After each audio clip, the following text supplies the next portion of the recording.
தற்போது நமக்கு கிடைத்திருக்கிற தகவல்களின் அடிப்படையில் 38 பேர் பலியாகி இருந்த சூழலில் அது 39ஆக அதிகமாகி இருக்கிறது.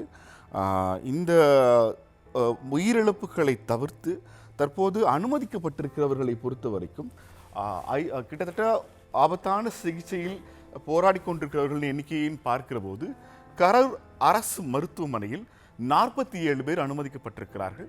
இவற்றில் 11 பேர் ஐசியூவில் இருக்கிறார்கள். அமராவதி மருத்துவமனையில் 23 பேர் அனுமதிக்கப்பட்டிருக்கிறார்கள். அதில் 10 பேர் ஐசியூவில் இருக்கிறார்கள். அப்பல்லோவில் ஒருவர் அனுமதிக்கப்பட்டிருக்கிறார், அவர் ஐசியூவில் இருக்கிறார்.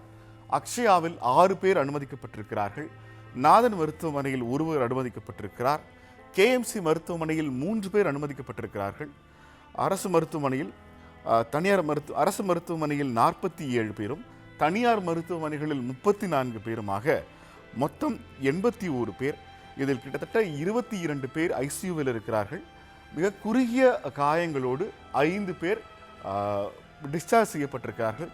தற்போது வரை 81 பேர் மருத்துவமனைகளில் இருக்கிறார்கள், தனியார் அரசு மருத்துவமனைகளில். இவற்றில் 22 பேருடைய உடல்நிலை கவலைக்கிடமாக இருக்கிறது. ஒரே குடும்பத்தைச் சேர்ந்த 6 பேர் பலியாகி இருக்கிறார்கள். ஒரு அம்மா, 2 மகள்கள் என ஒரு குடும்பமே இந்த மொத்த துய சம்பவத்திலும் தங்களுக்கு உயிரை பலி கொடுத்திருக்கிறது. செய்தியாளர் மதி நம்மோடு இணைந்திருக்கிறார். உங்கள்ட்ட இருக்கிற தகவல்களை சொல்லுங்க மதி. கரூரில் நிகழ்ந்த இந்த துயர சம்பவம் தொடர்பாக நேரில் கள நிலவரத்தை ஆய்வு செய்வதற்காகவும் பாதிக்கப்பட்டவர்களை சந்தித்து ஆறுதல் தெரிவிப்பதற்காகவும் முதலமைச்சர் மு.க.ஸ்டாலின் தற்பொழுது திருச்சி விமானம் சென்றடைந்து அங்கிருந்து காரில் தற்பொழுது கரூருக்கு புறப்பட்டிருக்கிறார்.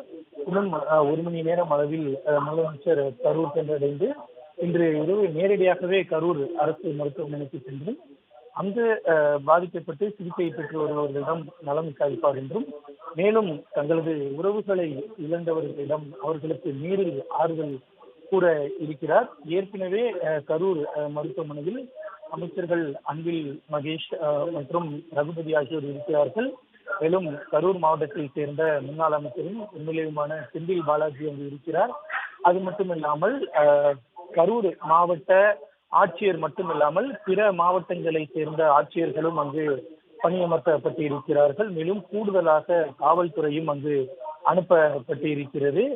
பல்வேறு மாவட்டங்களில் இருந்து 20க்கும் மேற்பட்ட மருத்துவ குழுக்களும் கரூருக்கு அனுப்பி வைக்கப்பட்டிருக்கக்கூடிய நிலையில் முதலமைச்சர் தற்பொழுது கரூர் நோக்கி சென்று கொண்டிருக்கிறார். முதலமைச்சருடன் மூத்த அமைச்சரான KN நேருவும் சென்று கொண்டிருக்கிறார்.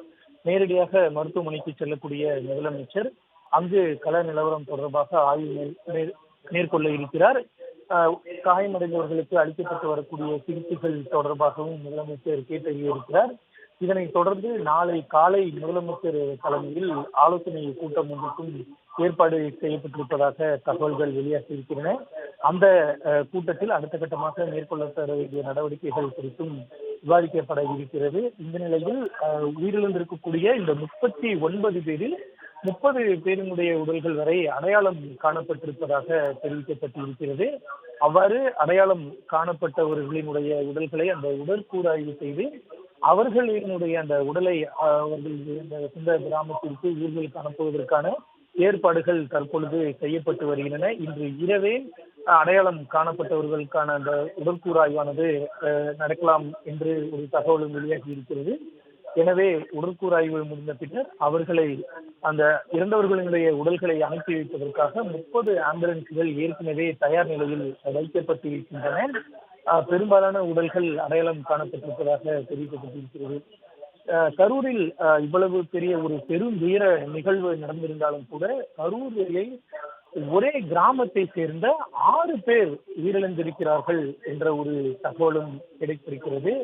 இதனால் அந்த ஒரு குறிப்பிட்ட கிராமமே மிகப்பெரிய ஒரு துயர சூழலில் சிக்கி தவித்திருக்கிறது. தமிழ்நாடு, இந்தியா முழுவதுமே இந்த ஒரு பெரும் துயர சம்பவம் மிகப்பெரிய ஒரு துக்கத்தை ஏற்படுத்தியிருக்கக்கூடிய நிலையில் குறிப்பாக ஒரே கிராமத்தை சேர்ந்த 6 பேர் பலியாகி இருக்கக்கூடிய இந்த தகவல் என்பது மிகப்பெரிய ஒரு துயரத்தை ஏற்படுத்தி இருக்கிறது.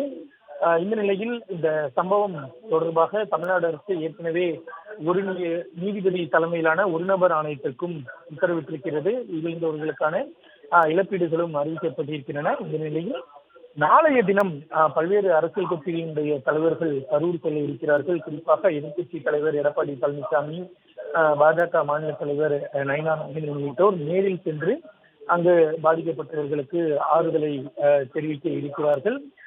இந்த நிலையில்தான் தற்பொழுது முதலமைச்சரும் கரூர் நோக்கி சென்று கொண்டிருக்கிறார்.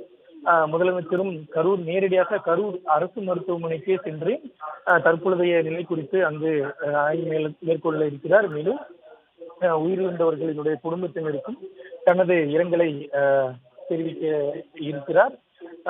அதற்கான அதாவது முதலமைச்சர் வருவதை ஒட்டி ஏற்கனவே மருத்துவமனையில் அமைச்சர்கள் எல்லாம் இருக்கக்கூடிய நிலையில் முதலமைச்சரும் சென்று அங்கு இருக்கக்கூடிய நிலவரத்தை ஆய்வு செய்ய இருக்கிறார். இதனைத் தொடர்ந்து நாளை காலை ஒரு ஆய்வு கூட்டமும் அதாவது முதலமைச்சர் தலைமையில் கூட்டத்திற்கும் ஏற்பாடு செய்யப்பட்டு இருக்கிறது. அப்பொழுது அடுத்த கட்ட நடவடிக்கைகள், மேலும் காயமடைந்துள்ள நபர்களுக்கு அளிக்கப்பட வேண்டிய சிகிச்சை தொடர்பாகவும் அந்த கூட்டத்தில் ஒரு ஆலோசனை கூட்டமானது நாளையும் நடைபெற இருக்கிறது.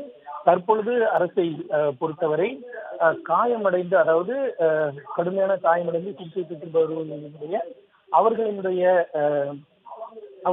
சிகிச்சைக்காக தற்பொழுது நடவடிக்கையானது மேற்கொள்ளப்பட்டு இருக்கிறது. கரூர் அரசு மருத்துவமனையில் அனுமதிக்கப்பட்டு இருப்பவர்களையும் தாண்டி தனியார் மருத்துவமனைகளிலும் அனுமதிக்கப்பட்டு இருக்கிறார்கள். தற்பொழுது வரை 80 பேர் வரை சிகிச்சை பெற்று வருவதாக தகவல்கள் கிடைக்கப்பட்டிருக்கின்றன. எனவே அவர்களுக்கான சிகிச்சையில் முன்னுரிமை அளிப்பது உள்ளிட்ட நடவடிக்கைகள் தற்பொழுது மருத்துவக் குழுவினர் தீவிர கவனம் செலுத்தி வருவதாகவும் தகவல்கள் வெளியாகி இருக்கின்றன.